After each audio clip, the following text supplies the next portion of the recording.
This computer, okay. And then we're going to distribute it next week. And Celia and I talked about this, and the reason why is because of everything that's been happening with Mr. Floyd's murder.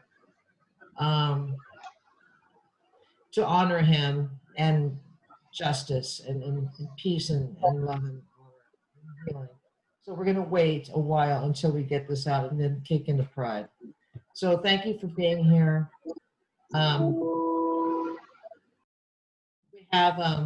We have Dennis Whetsel, we have Sean, Chris, Tina Braunwynn, and Celia. Would you like to go ahead and do the opening, please? Well, I'm very excited to be here, and I want to welcome everybody to the Surviving Race Network Pride 2020 panel. And I want to say this would be my first Pride event. And I'm hoping like next year, I'll be able to go in New York City and be a supporter and be involved. So this is why I'm so, one of the reasons why I'm excited. And I also want to thank Jen. This is something that she actually thought about having. And we met a couple of mornings and nights to figure out who should we ask, who would want to be on this. And I just want to say, I want to thank all of you. All of you I know, I've known you for years. You have been like one of my biggest supporters, and I hope I've been supportive to you. You have been innovators. You have taught me so much. You have done so much great work. I don't think I even get a chance to even say this to all of you, but I have just been like observing, watching, participating in some of the programs like at the UN. I know I worked with Tina, and that was exciting. You know, it was hard, but very exciting. As Tina had a hold on it, she knew what she wanted to do. That was really inspiring to me. And Chris with intentional peer support, and she also was at the UN, and it's just phenomenal, you guys. It's just, I don't think we thank each other enough, because I think a lot of times we're always either down on ourselves or the movement is really hard, you know. Like all movements, sometimes we don't get along, we don't agree on stuff, but we are the change we want to see in the world, and you guys are. So I am just so honored. I want to sit back or be here on virtual Zoom and just listen to all of you and learn so much more. So you guys are just awesome. I love you all. Back to you, Jen. Thank you, Celia. Thanks for being here. And again, thanks for the opportunity for all of us to be here. I'll try to get this on here. Oops, wrong one. Here we go. Here we go. So, welcome to our very impressive panel of out and proud LGBTQIA fearless leaders in the recovery community nationwide in the U.S. and abroad. Allilsa Fernandez is having technical issues. Hopefully she'll be able to join. She's trying to restart her laptop right now. Bill Gilstrap is out of Washington State. He said he'll be here, and he may join us later on. Thank you, Braunwynn Franklin, for being here. I met Braunwynn recently at a webinar that we hosted with the NEC for African American Black Awareness Month, and I was just thrown back with her talent and her voice and her being so such a great new person. So I never would have met you if we never did that webinar, Braunwynn. So thank you. She's got a couple of things going on with the Surviving Race Community Care Peer Support Network, and I encourage you to check that out. We have Chris Hansen, who's a co-founder of Intentional Peer Support. Thank you, Chris, for being here. I know you're super busy, and just appreciate your being here with us. Dennis Whetsel, met Dennis from being on a program faithfully. He works at Optum Health, doing awesome work. And Sean Brennan, I recently met Sean. He's a founder and executive director of the Brain Food Garden Project, and I can't wait to learn more about that. And of course, Tina Minkowitz is just an awesome lawyer and human rights activist and advocate, and she does amazing work with the United Nations, and she's a force to reckon with, and she's here to stay. So thank you all for being here. Let's see. So let's start off with going around the room, the panel, and saying who you are, your name, who you are, your pronouns, if you self-identify with anything. I'm she, her, they. And I'm actually from California. I was born in Hawaii. I gravitated to Georgia. I was recruited here to do mobile crisis intervention work up north in Region 1 in the 14-county Appalachia region because I wanted to learn urban community mental health, and I did. And so now I'm pursuing my MSW at Valdosta State University here in Valdosta, Georgia. I've maxed out everything I can with my peer support specialist training and work and practice and learning. And I'm really excited to pursue social work. And so what gives me meaning is my work, my people that I love in my life, painting. I love art, film, music, and learning constantly. And I'm very curious about everything. So that's me. So I don't want to have to call people around the room, but just go ahead and feel free to jump in as you'd like. We're going until 7:30 p.m. We have some time, so we can take our time here.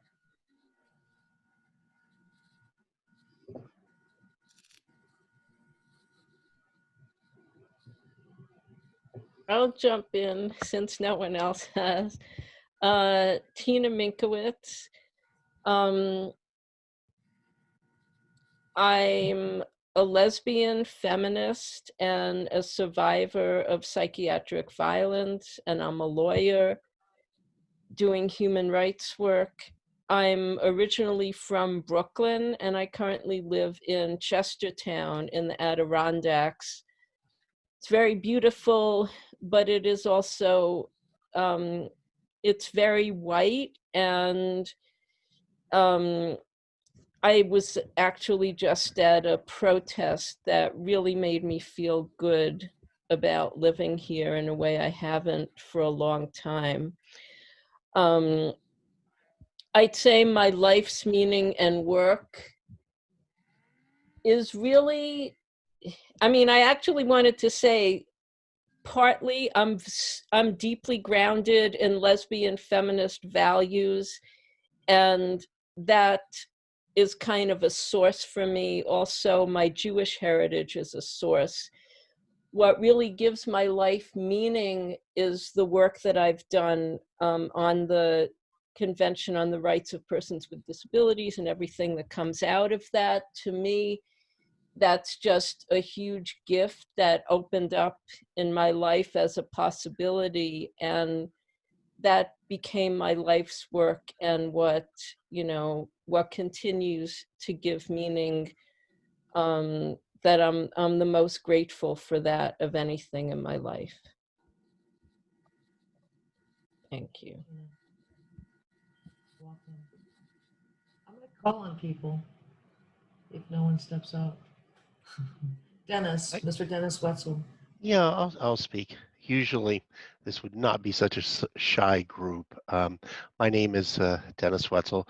I currently am sort of embedded in the corporate world in an MCO. I've had a long journey of recovery that's taken me backwards, forward, backwards. But when I think about where I come from and where I am now, the past becomes oddly relevant insofar as, you know, people would always ask me where I'm from. So the answer was from Ohio. That only happens to be where I went to university and high school. So I don't know. I think New Yorkers are kind of sometimes made and not just born. So when I was a kid and I watched the Macy's parade, I was living in Alabama at the time, and I said, I think I want to live here someday. And so in fact, I did make it here. And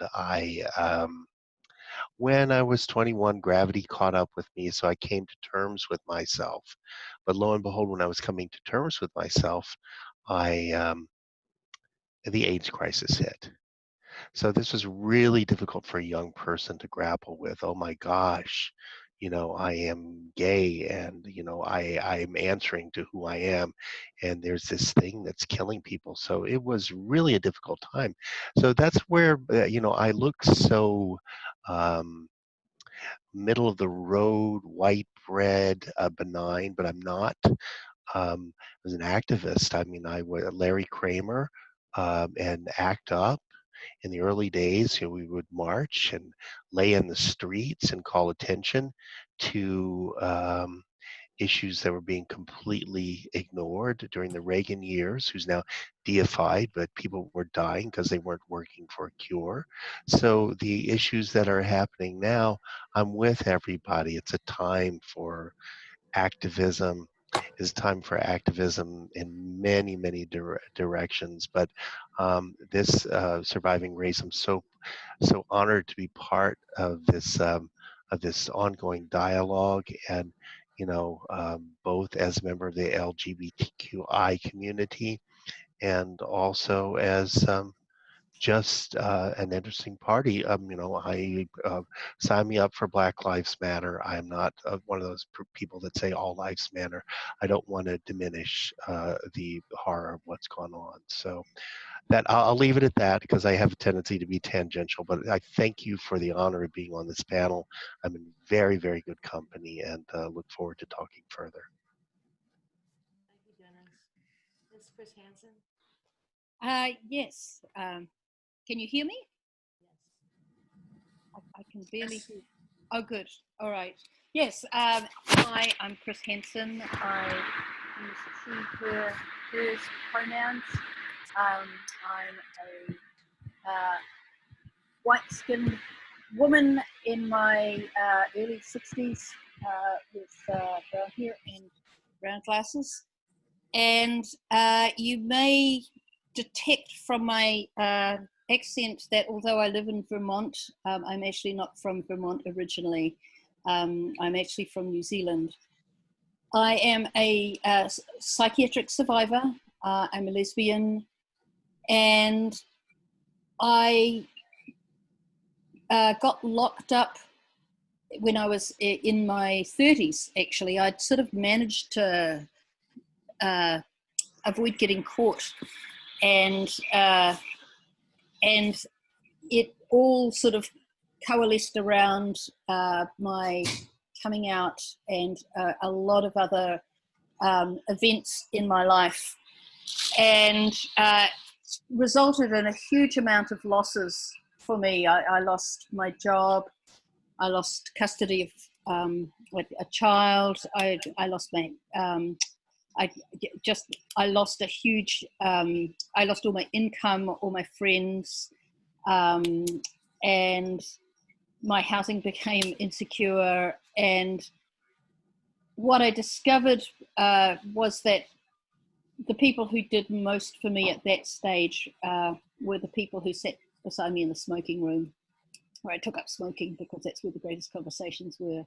And the irony of it was that I was working at the time as a clinician in mental health services, as a manager and actually as a social worker. So now I call myself a recovering social worker.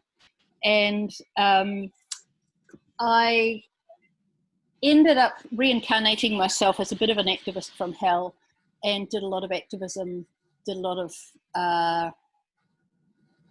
working to change the system, media work, ended up doing work at the United Nations, which is where I met Tina and Celia.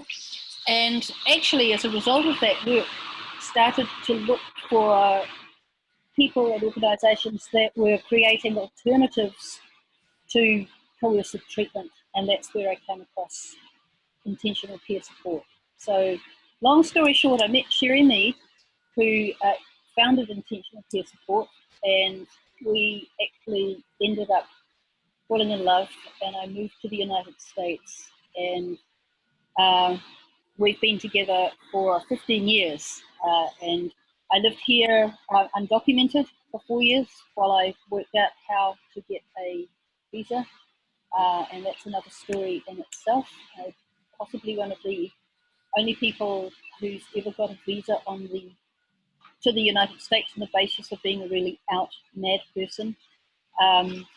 and I've been working with Sherry, developing intentional peer support ever since, and we got married in 2011. Sherry has Parkinson's disease, so she's no longer able to be as actively involved in intentional peer support, and she has real speech difficulties, which is why she's just sort of not here. But she is in the background. She just didn't want to be on camera, and is very supportive. So I think my life focus is really on finding ways to connect to both ourselves, one another, and the greater community, particularly when things are really, really difficult, and to deconstruct the pathologizing narratives that say that we're somehow other. So that's probably enough for me at the moment. Fascinating, thank you. John Brennan. Did you say my name? Yes, Mr. Brennan.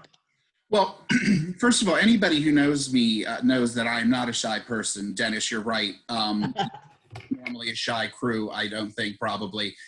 But one of the things that this time is teaching me, what we're living through right now, is that being a white, gay, cisgendered male, it's time for me to step back and to really spend time listening to my Black brothers and sisters. And so I've been really quiet lately whenever I do groups and things like this, because I want to hear the stories. I really want to hear the stories. So, so yeah, I'm not normally quiet, but so I tell people that I came out twice. I was late diagnosed with manic depression and late life diagnosed with manic depression. And so I did. I literally came out of the closet twice, once for being a gay man and once for having mental health concern. And I never really shut up about either. I think that my early life, I moved to New York in 1991, and the very first thing I did off the plane was joined ACT UP. I did not get to march with Larry at any point, so that's I'm really jealous of that since we just lost him. But I became very outspoken and very proud, and tried to do everything that I could to elevate myself and learn about the history of our movement and get involved in any way that I possibly could. And all of that work, truly, I believe, and being able to tell my truth when I was 19 is what has led me to the work as a mental health peer advocate. And it's certainly what has infused my organization, Brain Food Garden Project, which is an organization which is geared toward helping our community connect with how the food choices we make affect our mental health, as well as using gardening as a viable wellness tool for mental health. So that's a little bit about me. I want to honor what you asked of us, Jen, so I do identify as he, him, and I'll leave it at that for right now. You're on mute, Jen. Braunwynn Franklin. Hello, hi. Okay, well, my name is Braunwynn Franklin, and I am a consumer, survivor, peer support specialist, peer wellness specialist. I've also trained in intentional peer support, so thank you, Chris. I appreciate it. Great program. I originally started out in Detroit, Michigan, as a peer support specialist, and that took me to Portland, Oregon, where I spent about 8 years working as a program manager and a trainer for peer support and peer wellness. Now I'm back in the Detroit area, just recently moved back here, probably about 5 weeks ago. I identify as, I use the pronouns she, her, hers, and I identify as a cis female. So I don't have a coming out story, but I do have memories of pride celebrations around me because my brother identified as a gay Black male, which growing up, and I heard somebody else talk about that, growing up in the 80s and the 90s with the AIDS virus going around, it was a really tough time. And it has also been a very violent time for gay men coming out, and especially gay Black men in our community. So kind of where I find myself at right now is I am a full-fledged advocate for human rights and what is right. We grew up in a household where everybody was equal. You know, no one was different, and whoever you choose to be, it was welcomed. And we grew up in a house with a lot of my brother's friends, so it was always fun, and Pride time was always like the best. Even for my children, they enjoyed the parties and the celebration. And so as a person who has been in prison and who has been identified as a person with a mental health diagnosis, and a female and Black and all these other labels, I don't like labels because labels cause a lot of pain, they cause a lot of hurt. And I have learned I love people for who they are, and I accept people for how they treat me, not by how they are labeled by society. And I do a lot of pushback. With labels. So, you know, if I stumble around and can't come up with the exact label, blame it on my head and not my heart, because I just do not do labels well, because we are all human and we all deserve to be loved and cared about, you know, and that's kind of my spiel. Thank you, Braunwynn. I appreciate that. And so Jilsa just texted me. She's going to come on. She was able to fix her technical issues. I hope that she can make it here. In the meantime, I'm going to go ahead and go on and with the very first question that I put in here, and please adapt it for your own story. Whether you're a person that is LGBTQI or if you're an ally or family member. It says, I wrote, please share your coming out story and your favorite Pride memory and or intention, if that makes any sense.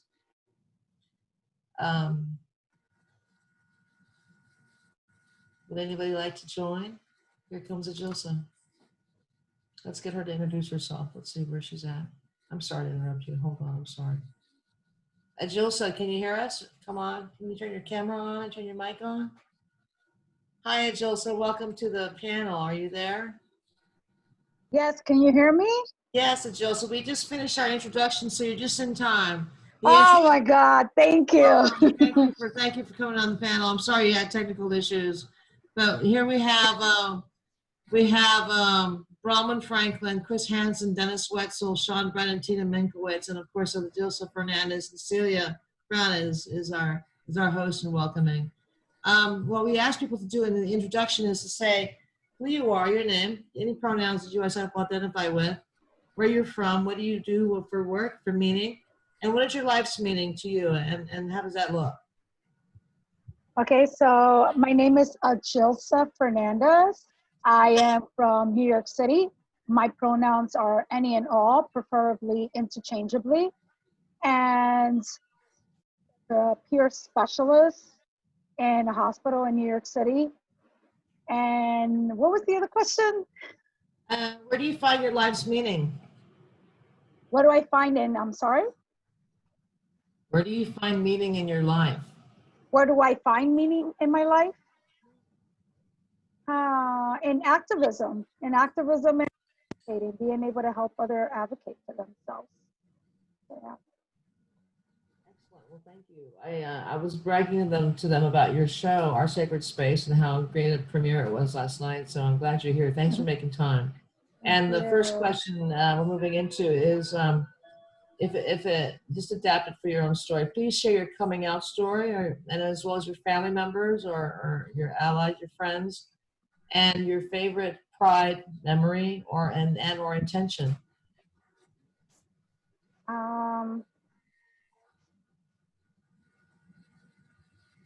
By pulling in the questions.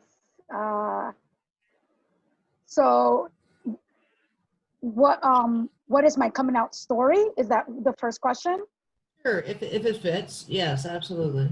Okay, so my coming out story, when I was 9 years old, believe it or not, that was the first time I knew, because I had a crush on this other girl. That's when I was starting to develop the crushes. Like, you know, all the other little kids are like, that boy is cute, that boy is cute.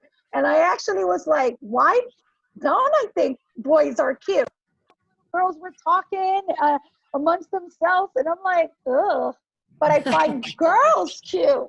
So I don't know, what does this mean? And it was foreign, and I didn't know what it meant. And so, I don't know, I didn't know how to define it. I didn't know what to call it. But I started writing, I'll never, in my journal as a 9-year-old about this little girl named Jennifer. And I wrote like a kid, you know, like a kid. I was like, I have a crush on Jennifer. I think she's cute. That's it. Like, it was little one-liners, kid stuff. And my mom found it. And when she found it, she said, we need to talk about this. And I remember, like, it hurts me to talk about that, because she was like, I want to let you know that if you like another little, have a crush on a little girl, that's disgusting, and that's against God, and that's horrible, and that's not how we live in this house.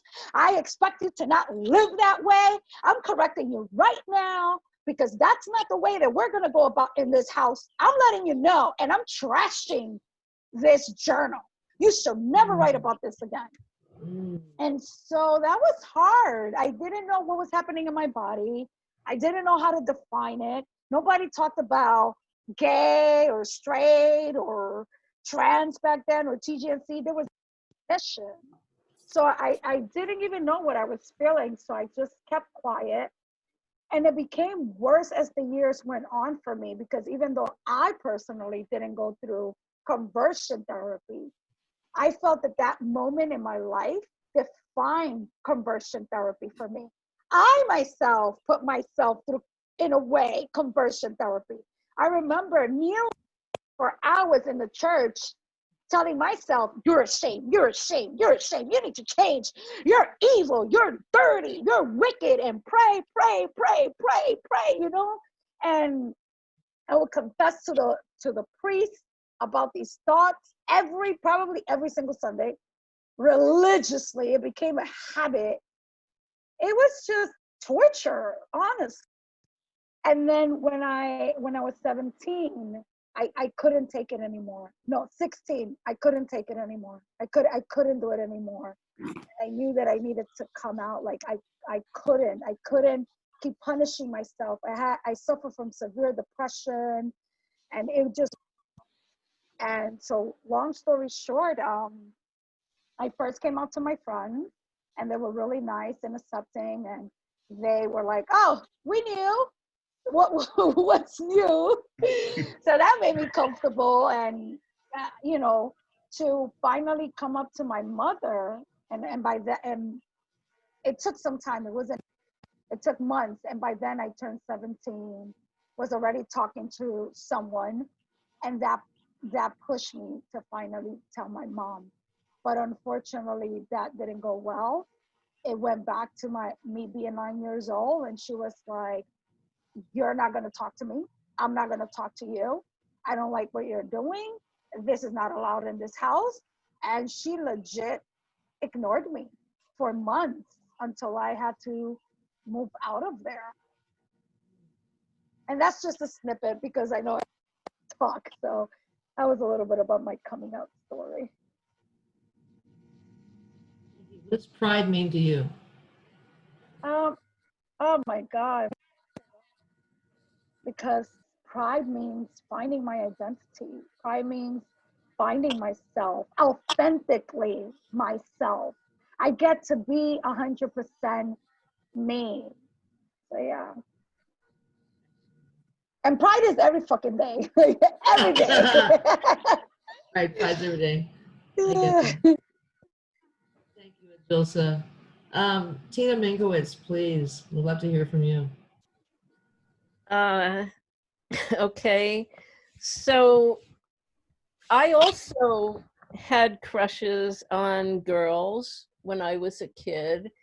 And I don't know where I knew it from, but I somehow knew that it wasn't something that I felt like it was something that I could never, ever, ever tell anybody, especially the girls who I had crushes on.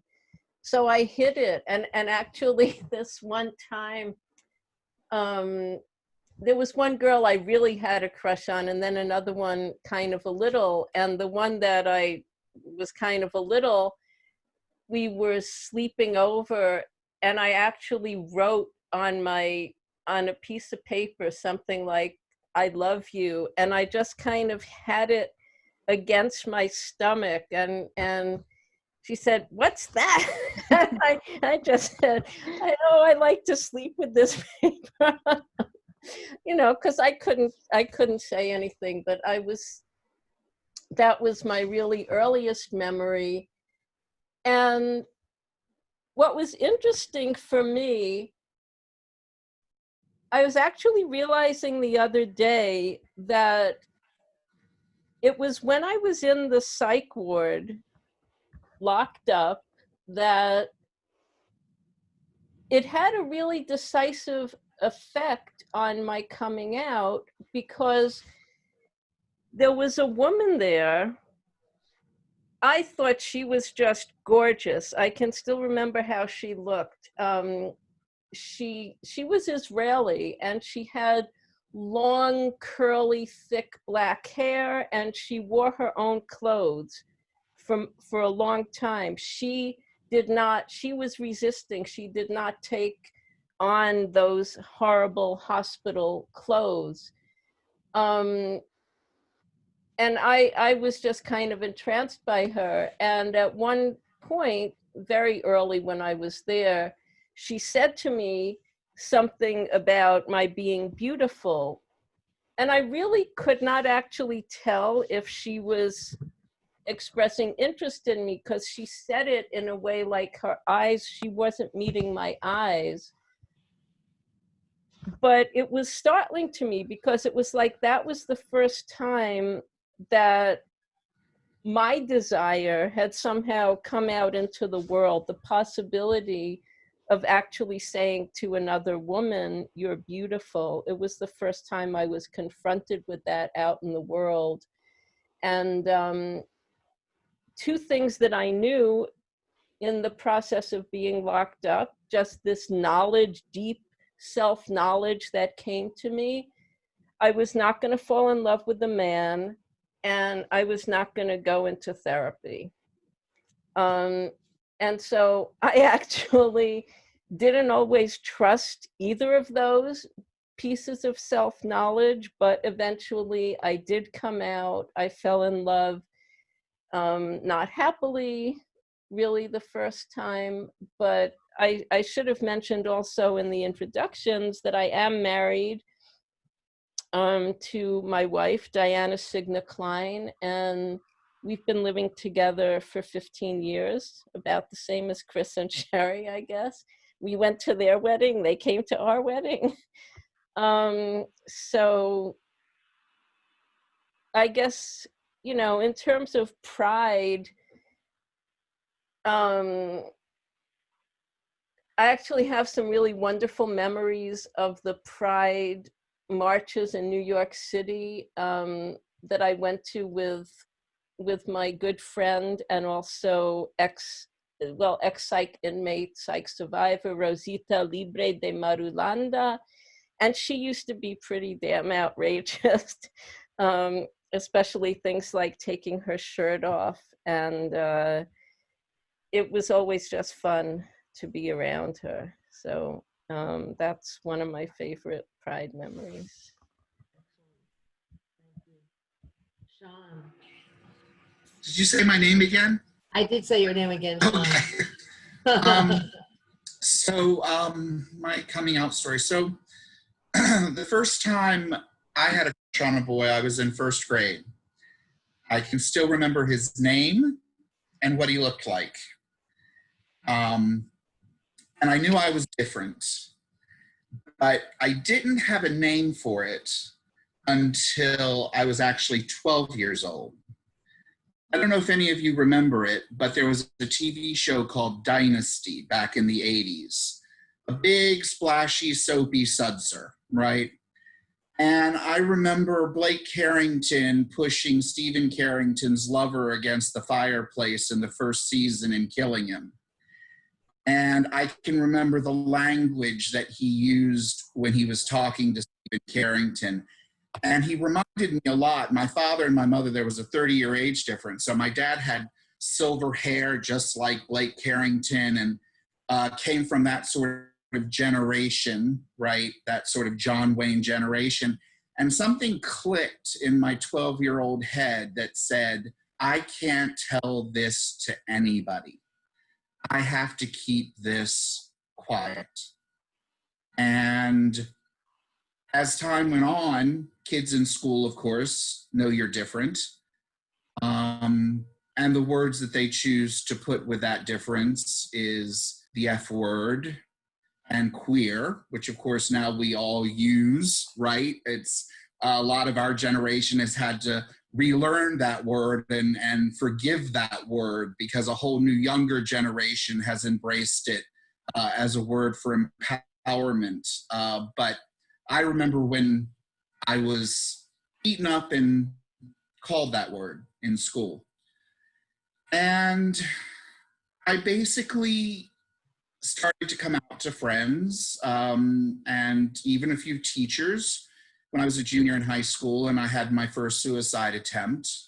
And I really feel like I did my coming out to my family the right way because I waited until I graduated. I waited until I moved to New York City to go to school in 1991. I remember writing my mother and my grandmother these very long and eloquent letters. And I remember the response. And I think that I still live with not only some of the trauma from the bullying I went through in school, but also reading my mother's response to me where she said, because I had written something in my letter about not being any different and that I hope that, you know, she would be able to love me unconditionally. And she wrote back, there is no such thing as unconditional love. And I remember I went years believing it, but also trying to fight against that being a real possibility. And my mother and I do want to say this because I don't often get to say this in a space, but my mom and I are very close. She loves me today. It was a long journey getting there. The acceptance was a long journey getting there. But my mother and I have a very close relationship today. And I had made peace with my father even before he died of cancer. So that story did end. Of course, I'm going to be 48 this year. It took a while, but it finally did happen. So that's a piece of my coming out story. You know, the funny thing about Pride to me is I have a lot of wonderful Pride memories, but pride to me has always been activism. And so my story isn't really one of the prides that took place in June. I'm also a very proud man of my Irish heritage. And I remember when I first moved to New York, it was the very first year I'd moved here. The Irish Day Parade had decided that gay and lesbian people were not going to be allowed to march under their own banner in the parade that year. And I went with a bunch of activists to the counter march, and I had just gotten a job at a restaurant. And we were marching, and we were getting closer and closer to the police and the barricade. And I was ready to be arrested. I was so ready to be arrested. I was like, and just as we're starting to get there, one of the other activists who knew I had just started this new job and that if I had gotten arrested, I wouldn't be able to get to work that day and I would probably lose it, literally forced me under the barricade where all of, the people line up to see the parade and stuff, literally pushed me under the barricade. And I kept fighting to push my way back under. And he said, no. He goes, there's a time for resistance and there's a time for battle. And he goes, and then there's a time to keep your job that you just got. And, but I was right up to the barricade mark and I was ready to do it. And I was just so proud to be there as gay and Irish and really connecting with the fact that gay is a part of me, right? But I'm also Irish and I have all these other things that empower me and that make me whole. And I was not about to let my Irish brothers and sisters do what my family had done to me, which was to say, you can't march. You can't march with us. So that was probably one of my favorite pride moments, with the exception of not getting arrested. Amazing. Thanks, Sean. Sounds scary. We can't hear you. I'm sorry. Oh, there we go. It sounds like it was scary and exciting all at the same time. Yeah. Let's see. Chris, would you like to go next? Sure. So I'm just struck by how many of us knew at a very young age that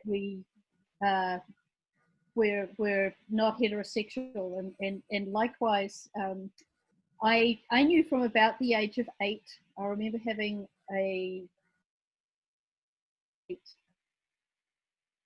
I was 13.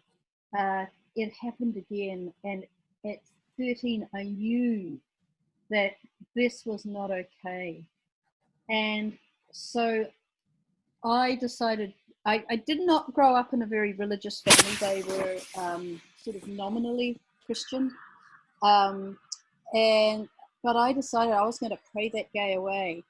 And so I just went hard out and I became a very born again Christian, and kind of rapidly so, actually. And I don't mean that with disrespect, actually, to people. For many people in my life who still are born again Christians, but it was, for me, I was so afraid of who I was that I turned my back on it, and I sort of bounced into this other being and way of being. And so I ended up getting married young, and in the church because God told me to, and I had 2 children, and it didn't go away. So I actually went to a version of conversion therapy, and it was very intense. It was sort of like a camp, and like those, there's been a couple of movies about these very intense camps, and after 10 days, I still knew that I was still gay. And so at that stage, and by this stage, I was in my early 30s. And it cost me more money than I had, than I could really afford. And when I came out, I thought, you know, God, I have done my due diligence. I have paid a lot of money and I've done my part. So either you do your part, or I take it that your part is, this is the way I am and this is who I am. And so in some respects, it was very liberating. And so not long after that, my husband, I was married for 15 years, actually. My husband left me very suddenly, very unexpectedly, and I hadn't been unfaithful on the outside, but, you know, I had on the inside. And it was like, oh, all right, I'm set free. So I, by this stage, I'd moved on from the church. And I went through these huge transitions. I had 3 really tragic deaths in my life. My father was drowned. I had a niece who was 7 years old who was killed very tragically, and then another family member, a sister-in-law, died at 32 and left 3 small children. So and this all happened in a very short amount of time, and I was launched into a job in mental health services, actually, that I was really ill-equipped for, and I disintegrated, and my thinking, my emotions, just sort of, it was almost like everything sort of crumbled, and I couldn't hold anything together, and so I ended up getting locked up and forcibly treated, so when I one of the things that really struck me when I was there was that people talked about the fact that I identified as gay, people who were clinicians, and they kind of, and this was seen as being an underlying cause. And I was fundamentally offended by that. It was like, this was the one thing in my life, or one of the few things in my life, that actually felt like it was really good, it was really functional, and I was really happy with it. And it was talked about behind my back, and it was seen as being a pathological. And so that was one of the many angers that launched me as an activist. And so when I got out, you know, I was just sort of out and proud, and I found my own spiritual journey is still really important to me. I identify as Quaker, and that's something that that is still important to me. And what is inclusive? It's inclusive, and it's about finding the God within every person, rather than trying to sort of fit into a picture that God might be. So and so I moved on. My kids were wonderful about my coming out. My mother fell apart and cried and said, "It's not what I always wanted for you," but secretly, I think she preferred it to me being a born-again Christian. And my kids, actually, my kids had seen the Ellen DeGeneres show where she came out. They were 9 and 8 at the time, and they said, "Oh, sort of like Ellen," and I said, "Yeah," and they said, "Oh, cool." And not long after, I ended up in a relationship, and my youngest son went to school, and they're talking about families, and he said, "I've got 3 mums." And all the other kids said, "Oh, no, that doesn't happen." "Yeah, what?" And he said, "My mum's a lesbian, and she's in a relationship, so I've got 3 mums." And the other kids said, "Oh, cool, that is so cool." My other son took a long time. He was in a very different school. He was a very much sort of conservative school, and so he took a longer time. But they've been absolutely wonderful and supportive. And I've now got 5 kids. Sherry has 3 kids of her own and a grandbaby. And my favourite Pride memory, well, I've got lots of good Pride memories, but one that strikes me is that back in New Zealand over Christmas and New Year period, there was a gay camp out, gay, lesbian, bisexual, transgender. We just all got together and did this great big camp out by a river called Vinegar Hill, it was called. And my partner and I brought along a family member who was sort of late teens, early 20s, who had been in and out, she'd been in and out of psych hospitals, and our queer days just went off, and we sort of embraced her as part of our family. And she came to the to this camp out, and this was just sort of the first time that she had ever come, she'd ever been in a queer space. And I'm sort of misgendering her because he actually came out as transgender male, and shout out to all my transgender friends, family, and colleagues out there. And that was a huge step, just a huge step from a very fundamentalist Christian family, and actually has just had a baby. So I'm just really proud of him, and it was just it was sort of mind-blowing for all of us, and so wonderful to be sort of experiencing it through the eyes of someone who I love very much and care very much about. So that's my story. Thank you very much for sharing, Chris. Mr. Dennis Whetsel, would you like to share? Sure. I've always had a rather strong sense of identity as Dennis, which goes back to the cartoon Dennis the Menace. I have very few things left from my childhood, but I have a little doll that was given to me when I was born of Dennis the Menace. So it's very much an antique like myself, 62 years old. But that always kind of represented to me a strong sense of identity. I'm Dennis first, and then many other things. The opposite of pride is shame.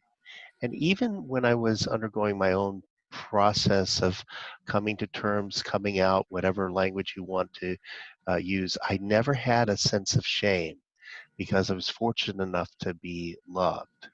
And that sense of love from family, aunts and uncles, a sister and a brother, really made me truly resilient. I go back to puberty, and a lot of us will tell the story about how difficult that was. Many, many years later, I still have scars from that. I was effeminate. I was unathletic, but I could excel academically, and I developed a sharp tongue. And I am proud of what I did to survive. But that adolescent experience was kind of a metaphor for what I experienced as a gay man in the mental health system. By the time I entered in my late 20s into the public mental health systems, had some really bad experiences, strapped down. In Ohio, I was left in my, never mind, I was just left in a very uncomfortable position, so to speak. But I survived all of that based upon my own belief in myself. I had come to terms prior to my plunge into the public mental health system. But when I was inpatient a number of times, the staff would often look the other way. Just like the coaches in gym class would find it funny when someone would use the F word. Okay, ha, tee hee hee, isn't this funny? But when I was inpatient, I'm a big guy, but there would be a lot of fear And I was subjected to, again, name calling when I was inpatient. I was subjected to threats of violence, and the staff would just sort of look the other way, look the other way, look the other way, which has instilled in me the necessity of pride and the necessity um, to fight for the underdog, because I don't look like an underdog, but I most definitely have underdog experiences. So the fires of activism are still burning strong in my heart. I have been out in the corporate world. It's just part of who I am. It's nothing that I've hidden. Any public function, I bring my significant other of 22 years. I'm blessed in that I didn't really experience that sense of shame, but I don't want anyone to experience that sense of shame. In the younger generation, we get mixed messages. Sometimes I'm very optimistic about how they're approaching this. It's like no big deal. In the building where I live, there's um, a 15-year-old lesbian. I think this is wonderful. There was no such thing as officially 15-year-old gay boys or gay women. It was just unheard of, and it was the dark ages. But in terms of pride and celebration of pride, my mother is from the Gulf Coast of the United States, New Orleans and Mobile, Alabama, and we always had Mardi Gras, and that was a celebration. I loved it. It was just, oh my gosh, the colors, the dancing, the music, it was wonderful. And then when I think I went to my first Pride parade, probably around 95, or no, I get my decades, they bleed into each other. But I've always enjoyed the spectacle of people just saying, this is who I am, and not take it or leave it, just take it. This is my pride. That is the definition of pride. I don't have to apologize to anybody for being who I am. In the full spectrum of the Pride Parade in New York City, was always appalled that in all of the celebration, the one group that people would remember was the Man Boy Love Association. And it's like, come on, there's so much more going on here. There's so much diversity. Celebrate the rainbow. And in the human experience, you're going to see some things that you might not understand or accept, but yield to the beauty of the rainbow. Live under the rainbow. Live uh, live through the rainbow and carry it with you every day. So pride is something, it's nice that we have this concentrated period of time that we celebrate it, but it's something that we have an obligation to each other, to our community, to carry forth every day. And I'm still just going to return to the point that the mental health system is not really caught up despite all of this. I mean, I went to some support groups at some conferences, certainly not at alternatives, but at other formalized conferences. I would go to a support group expecting people to talk about how much, what it's like to be part of the LGBTQI community. But I heard a lot of stories of people that were in a lot of pain and were burdened by this experience. And, I continue to wish us all the best and carry forth that rainbow experience every day of the year, not just during June. So thank you. That's what I have to say. I love when you said fires of activism inside you. I think that's great. Braunwynn Franklin, please. Okay. Well, let's see. Story. I don't really have a story per se. I just remember being in a household where it was such a diverse household. And many of my mom's friends that came around, there were a lot of gay males that would come around to a lot of the events. And everybody was just welcomed. Everybody was accepted. So I grew up in an environment where in our household, it was not shunned. It was not a problem. There was nothing different about the people that came around us. So when my brother started to, and he didn't come out, but when he did come out, he didn't come out until he was 18. But prior to that, you know, we were all comfortable with it. And when he did come out, everybody, we were already like, we knew, you know, and it was accepted and it was okay. And our house was the house where all his friends was able to come and feel welcomed. I remember I was about 21 or 22, and he had a friend who was about 17 who had come out to his mom, and his mom literally had kicked him out of the house. And like I've heard other stories on here, disowned him. And, you know, and to this day, he calls me his sister because my mom opened up the door and he was welcome. You know, he was welcome to stay at our house and live at our house as long as he continued to go to school and finish high school. And that was just how our household was. And that continued to be the way things were around our household. And that was the way things were around my children. Pride Month was a very good month for my brother. And it made me proud because it was the one time, well, it wasn't the one time, but it was where he was a DJ. My brother was a DJ, and he DJ'd in a lot of the clubs around Detroit. I don't know if anybody's ever been to Detroit, but there was a club called Bingos, and there was a club called Mingios, and he played music, and they did the shows, and we always went. We always supported my brother. That's because that's what we were taught to do. Is we don't choose who a person is or what they like or what they don't like or who they like. We don't choose that.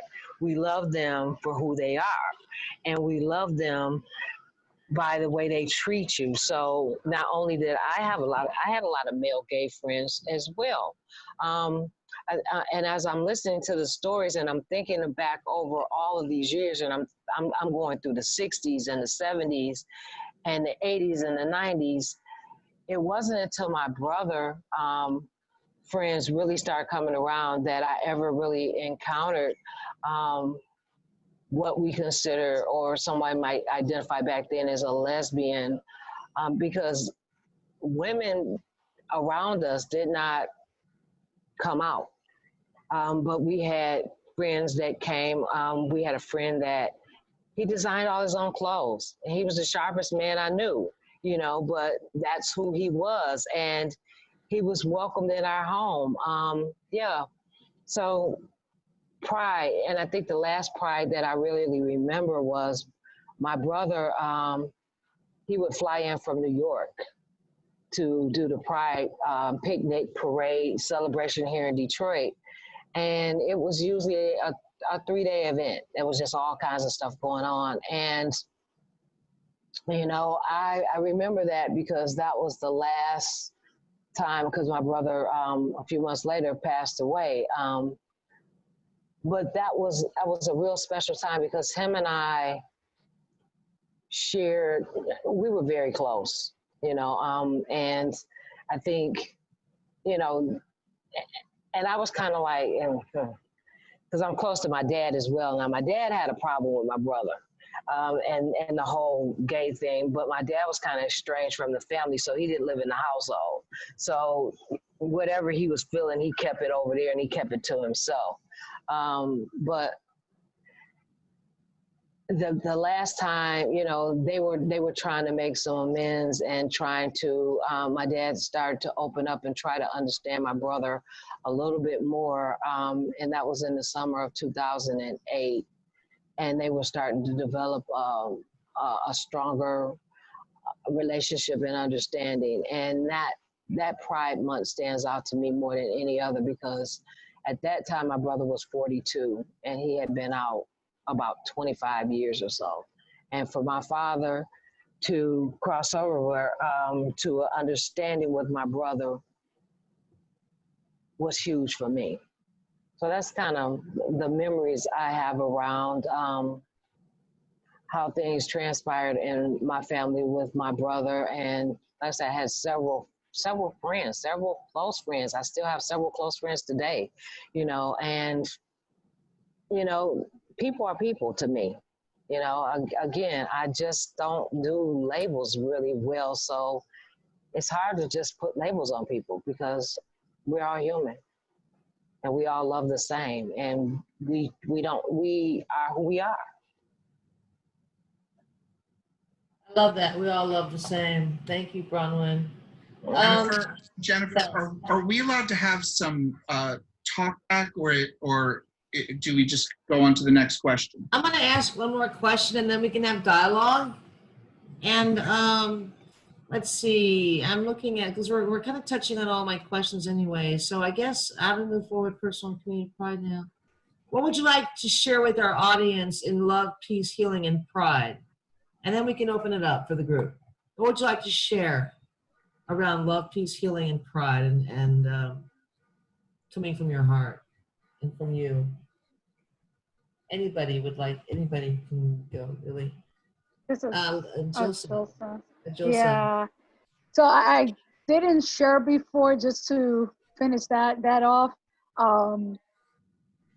With my mom, just like Sean, it took several years, but she came around and it worked out. And also I would have to say that my favorite pride was my first pride. And it was because I felt like a weirdo all those years before that pride. I felt I was outside the box. And once I went to the first pride and everybody being themselves authentically, I was like, oh my God, I'm not weird, I'm not different. There are people like me. And I felt I found my tribe. So that was my most meaningful pride that I hold to this day in memory. And of what would I share about love, peace, and healing, especially in this pride, is we have to have intersectionality. There is no healing, there is no love, and there is no pride without intersectionality. If we have rights today, which we do and I love, we can get married, we can be authentically ourselves, we can march, we can party, we can go to a club without being attacked, at least in the USA, which led a segue to many other countries, is because transgender women of color, through the first punches and through the first drinks, basically it was a riot. We shouldn't forget that pride did not start as what we have today. And it definitely wasn't a capitalist march, okay? We didn't have Chase and banks and all this stuff we have right now. It was a riot. It was for our rights. We marched against police brutality. We marched against violence. We marched against hate. We marched for our rights to be free, and so that we can live authentically ourselves, so that we can love authentically who we wanted to love, so that we can be able to get married, so that we can be able to own houses and able to share it with our partners, so that we can put our partners in our insurances, so that basically overall, so that we can live a happy life, whatever that means for each one of us, because that can be defined in so many different ways for each and every one of us. So when I look at love and healing, and I make that call to intersectionality and to equity, true equity, and loving people across the board, welcoming people across the board. That means Black people, colored people, Black and brown people, because colored people is like so divisive. Black and brown people, poor people, and people with disabilities. Till this day, I think now the celebration of Pride is going to be more accessible, at least to certain groups, because we have virtual Pride. But for the longest, Pride was not accessible to many people with disabilities.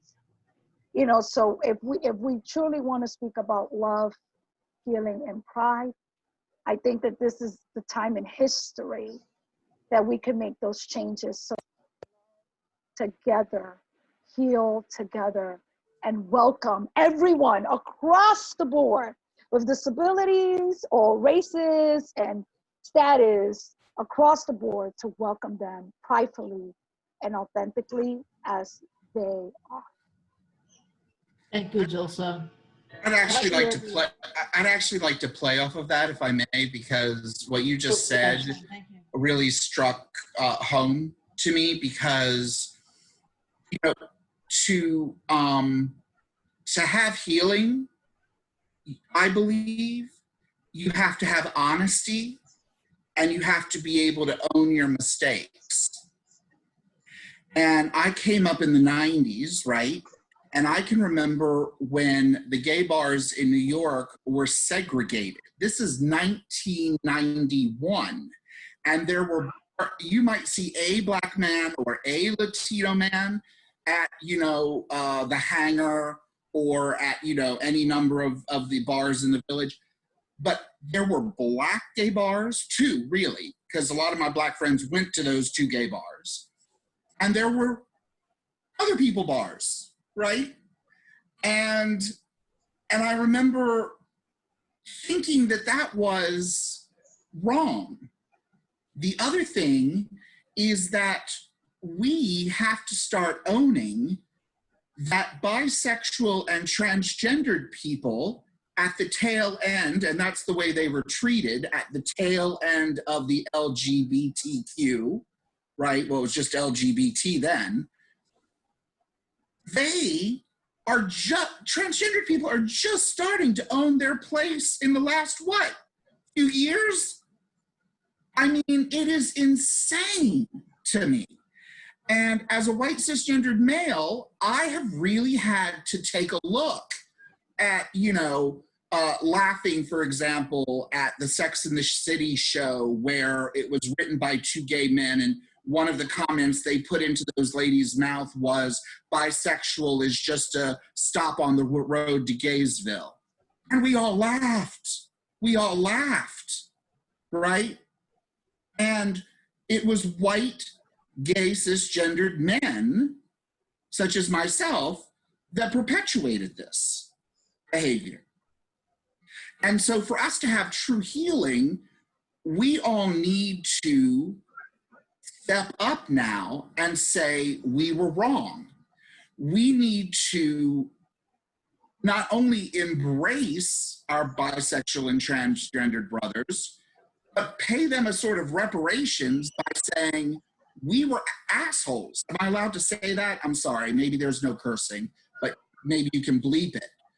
But we need to get to a place where we start to own those mistakes. We've had 12 transgendered brothers and sisters just this year die. Puerto Rican, primarily Puerto Rican and Black. All right? One of the reasons why I embraced Black Lives Matters when they first started was because they incorporated their transgendered brothers and sisters into that movement, which showed what? Okay, let's look at Martin Luther King and Bayard Rustin. Bayard stayed behind the scenes because he didn't want to taint the message of the civil rights movement because of his gayness. And here we have a modern day, right, civil rights movement in Black Lives Matter who has said all of us deserve our rights. All of us deserve to be able to walk out our door without fearing that we could die. So we have a lot to do as a gay community to make up for the sins of that past.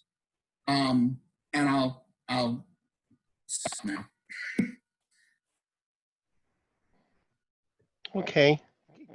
Can I add something? And that was really beautiful and profound, because there are sins and there is a lot of damage. I'm a for lack of a better word, a cockeyed optimist, and there's a lot of evidence to the contrary. But I think love is the natural state.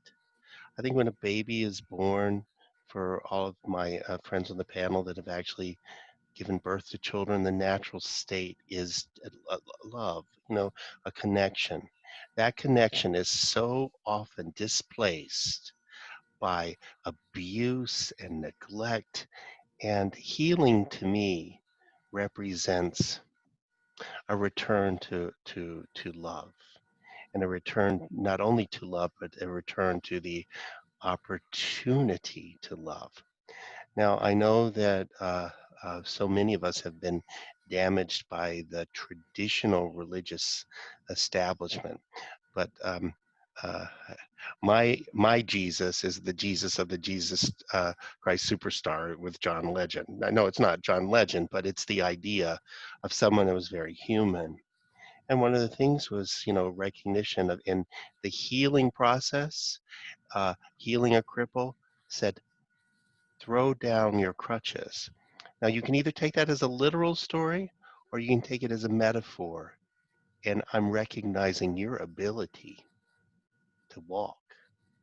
And when you have someone with that much faith in you, then you can, in fact, heal and walk without crutches. And that's a challenge. And I may sound, just overly highfalutinly optimistic, but it's important. Oh, I know. I used to talk all the time about here we call it this mental health system. And how can you have mental health without healing? We need to look at our epistemology, meaning, look at that. We say this is the mental health system.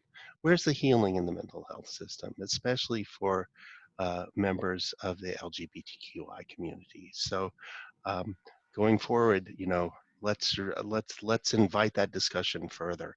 But I certainly know that I've experienced healing myself. It wasn't traditional methodology that healed me. It was individuals that came into my life that were loving and recognized me for who I am and said, come on, walk with me, dance with me, sing with me. So that's my little sermonette for the moment. This is Braunwynn, that kind of goes along with what I was thinking and feeling. Love is intentional, and when we share love, we share a lot of energy. And when we share that energy of love, we bring about healing. And I kind of like what Sean was saying and Ilsa around intersectionality.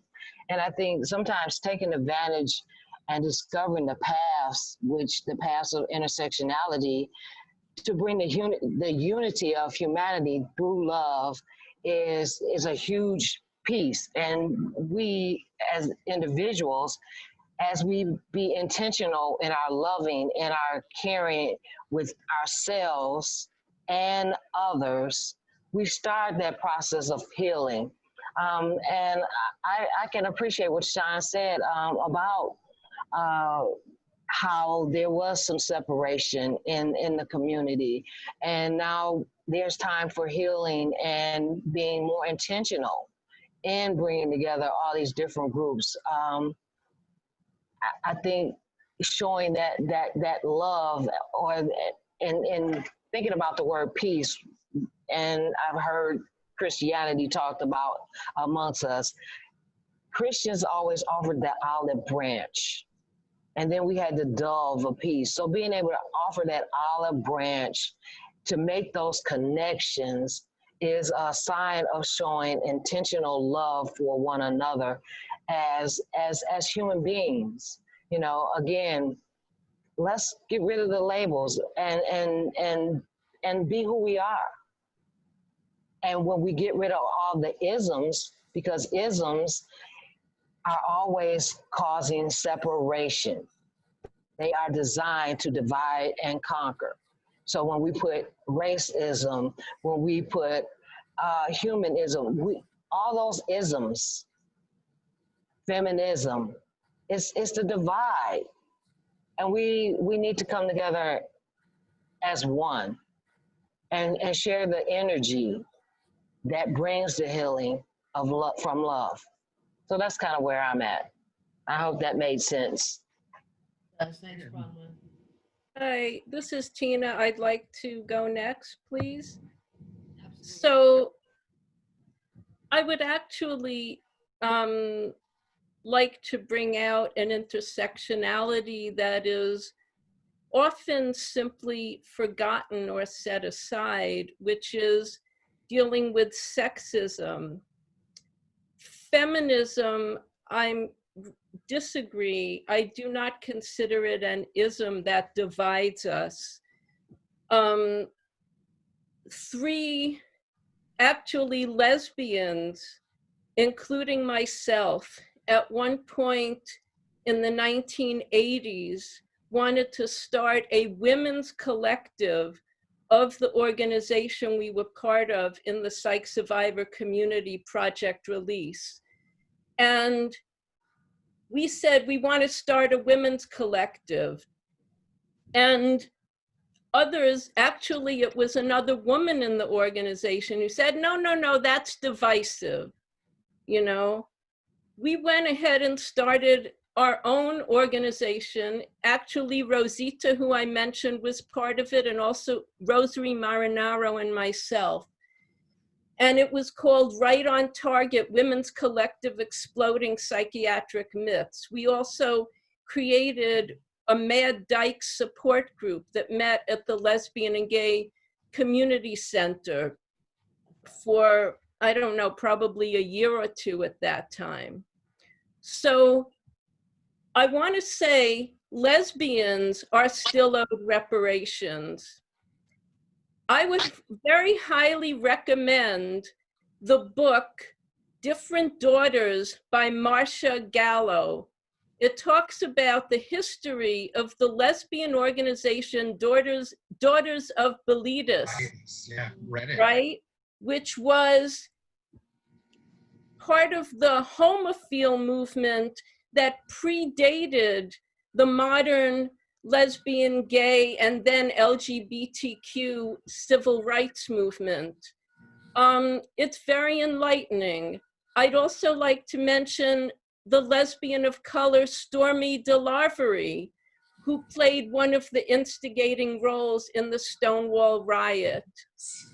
My grounding is in lesbian feminism. I was part of lesbian feminism in a way before I even fully came out as a lesbian as an adult. There were women's bookstores that started to be developed, I guess it must, in the 1970s. I was going to school in Manhattan at the New School for Social Research. There was this tiny little bookstore in Sheridan Square called Labyrinth Books. And I found Amazon Quarterly. I found Country Women. I found Afra.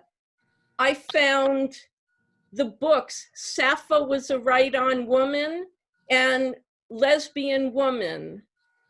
That was before I even came out. It was that community and that politics and that culture that helped give me a space that I could come out. And that was one of the things. I actually was involved in a leftist political group that happened to be run mostly by lesbians. That was where I really came out into. But the lesbian feminist community has been my one of my home bases alongside the psych survivor movement. And that has been an intersectionality in my life where in some ways I cannot feel fully at home in either one. Because in the lesbian feminist community, you know, it can be iffy, the extent to which the politics of fighting to abolish psychiatric oppression is really understood and accepted. That is really changing now, and I'm part of changing that, okay? But it's a community that is pretty much inaccessible to those who aren't part of it, because, you know, it's actually a lot of the cultural institutions and community spaces we've created they are intersectional, they are intergenerational. There have been hard struggles about racism and ableism, anti-Semitism, all of these things within the lesbian feminist community over the past 40 years. And many women, for one reason or another, never really felt like they, you know, a lot of it has been based in festivals. And then some women say, I don't like camping. Well, okay, fine. But we have created something that's very beautiful, and that, you know, it's hard to simply transfer. It's hard for me to describe, because some kinds of spaces are designed to remain for those who are part of them. But I will say that for me, a lot of the deep values that I internalized in that community are exactly what I brought to my work on the Convention on the Rights of Persons with Disabilities. I've written a short essay on that called A Lesbian Feminist in the Movement Against Psychiatric Oppression. And I just want to share that because I think it's this kind of intersectionality that is still not really being addressed enough. There are still lesbians being killed for being lesbians and threatened with rape and death and all kinds of stuff just for being lesbians. So, and that's in the US, not only in other parts of the world. I want to recommend the website listening to lesbians.com, which has lesbian news from around the world. So I'll just close there because I think it's really important for that to be part of the healing among ourselves also.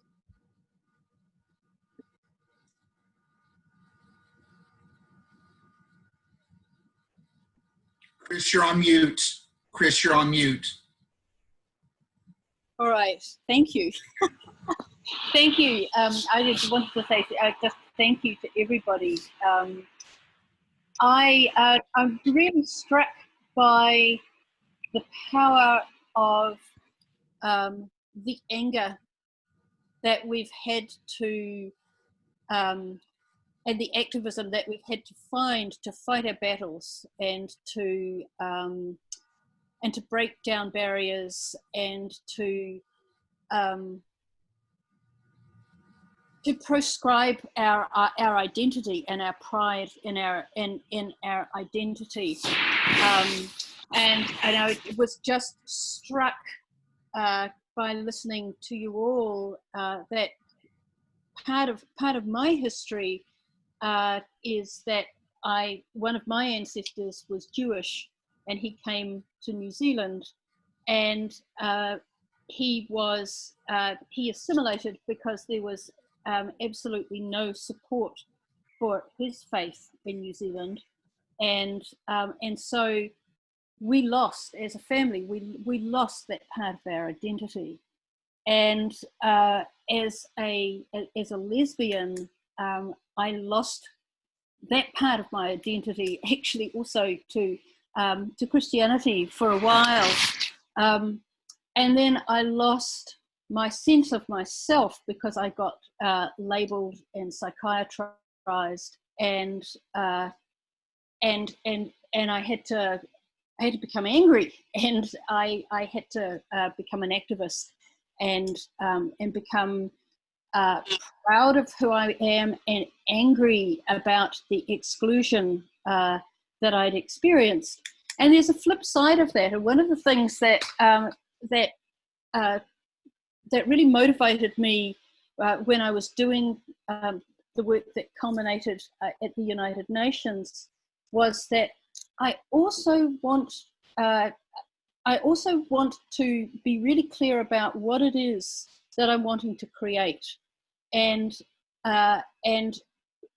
what it is that I want to see as a community that is inclusive, that will allow for people to be who they are and celebrate that, and not try and assimilate them into a dominant culture, and how we respond to one another when we are at our worst or at our most despairing or our most desperate.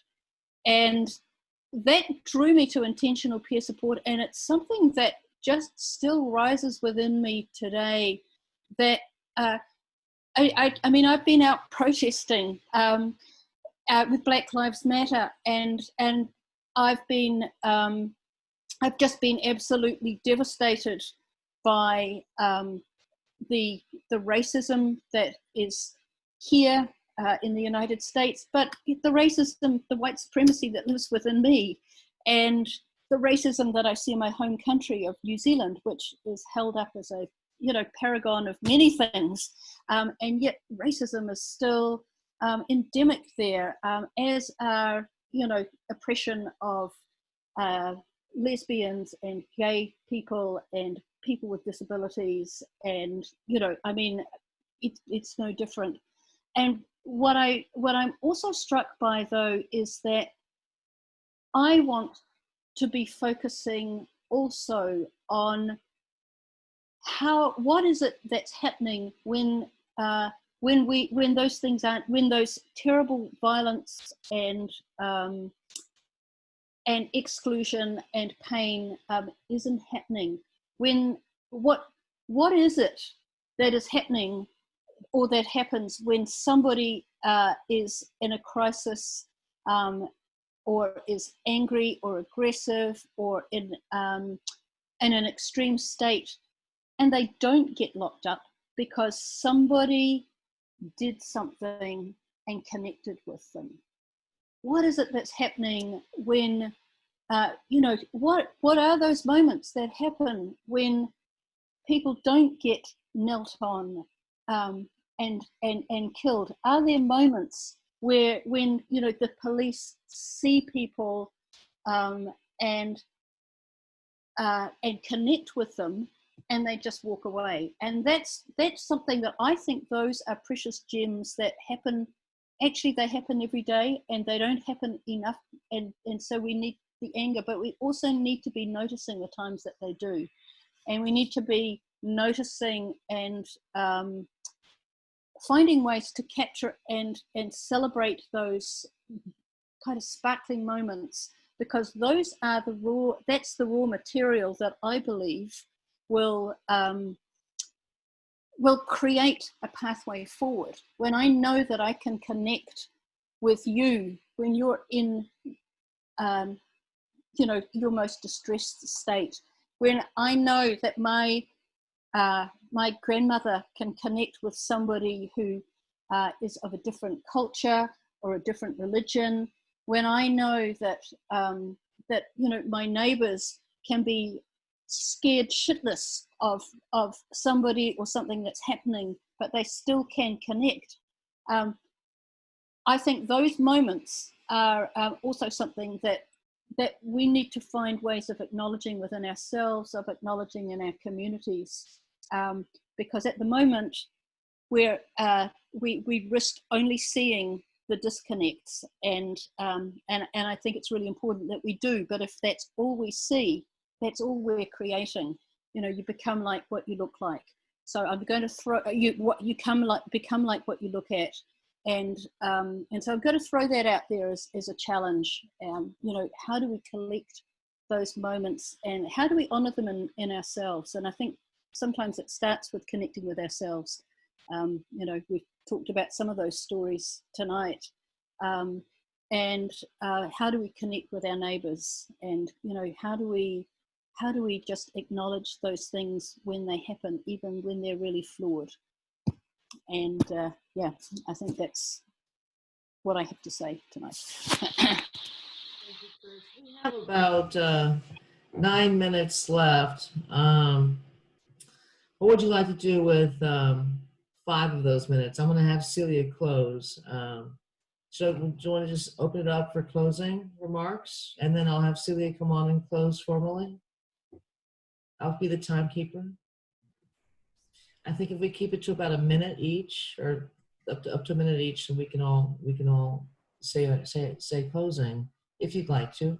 I'll open it up right now, and I'll do this when it's time for Celia. Okay.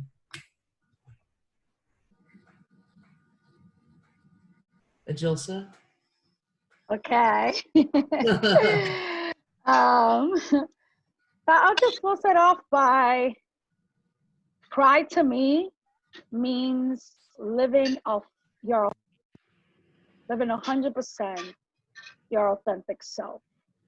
And I want us to live in a world very soon. Let's not wait 10 years, 100 years, or another 400 years, but very soon.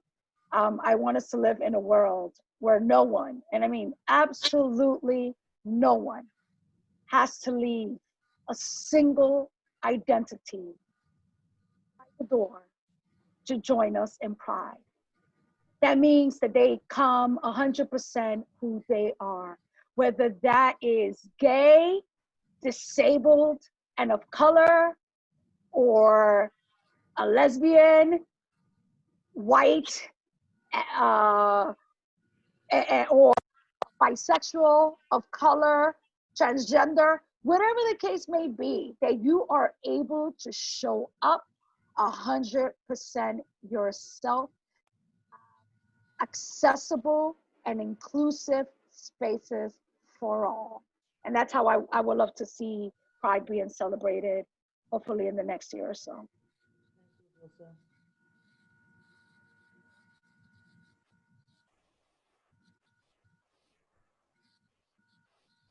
Okay, I'll go next. We only have 5 minutes, right? 7 actually. I want to take my minute, whatever's left, to say the names Nina Pop and Tony McDade. A transgendered woman and a transgendered man that were recently murdered. One, the police are not doing enough to find Nina's murderers, and the other murdered by the police. And I would like to give a shout out to an organization that I've been giving my money to lately. It's called the Okra Project. And the Okra Project got its name because when slaves were coming from Africa, the reason why we have okra to enjoy in this country is because slaves wove the seeds into their hair. And I want to talk about this organization because Brain Food Garden Project is all about the connections between food insecurity, and mental health.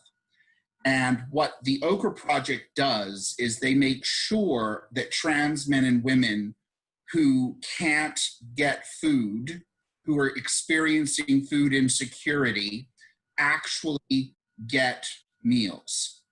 The other thing that they've just done, which I recently donated to, is they've created 2 mental health projects, funds, in memory of Nina and Tony. And those funds will help people that are trans get mental health services if they need and want them. So that's how I'm going to use the rest of my time. Thank you for listening. And I wanted to add real quickly, just because of Sean, I wanted to highlight the Silver Rivera Law Project, which I volunteer for. It's in New York City, and they do amazing work with the LGBTQIA plus and TGNC community, specifically the TGNC community and TGNC community of color. So they help with like bail, with food, with clothes, homeless. It's just across the board. So I really wanted to highlight that quick. Thank you, Sean, for making sure that we call up organizations too who are doing the work. Thank you. What I'll do before we distribute this is I'll put all of the resources for everything that you folks are bringing up at the end of within the presentation. So at this point, I'm going to call Celia Brown. Celia, would you like, we're at the point where we need to close after a fabulous panel and fabulous dialogue. And thank you, everybody. I want to tell you that this has been such a wonderful panel. I learned so much from all of you. And I just want to say that some things I got out of this is we have to be our authentic self and who we are and our identity. And we can't wait, like Allilsa said, like 100, 400 years. We have to do it now. And I celebrate all of your experiences. I know it's been hard to come out. It's hard to be who you are. It's hard for me to be an African-American woman at times because it's not always accepted. But I am who I am, you know? I also like what Dennis was talking about, you know, moving through the rainbow or moving forward. And I love that so much. Braunwynn, I love that your family has accepted, you know, the LGBTQI people in your family. I know that has been very, very difficult just in my family and others. I think that's like just very, very accepting. I wish that other people would do that. Chris, your story, and Tina, I've learned more about you than I've already known. You know, I just patiently listen to everything. I think this is gonna strengthen us as a community. I like intersectionality. I think we have to do more of that, as some of you have said. I think this is a really good part of surviving race, and I think that we are the change that we want to see in the world. So I love you all. Thank you so, so much. So much peace. Just incredible. Thank you. Thank you, everybody. You see it. Thank you. And thank you, Jennifer. Yes. Absolutely. Yes, Yeah, yes. yes. Thank you, Oh my Jennifer. That was awesome. Thank you for coming on. You're I awesome. appreciate Yeah. it. Please look for. I wanted to just say one thing. We, Intentional Peer Support, have just been invited to develop a resource specifically for LGBTQ IA people. So that's been an exciting opportunity. That's exciting. That's wonderful. Fantastic. Thank you. When will it be out? You're just working on it now? Yes, probably by September. Okay. Okay, pretty awesome. All right. We'll be looking Awesome. for that. Please share that resource with Yeah, us. yeah. Thank you all. This is Surviving Race Pride Panel 2020. Thank you. Have a good one. Thank you.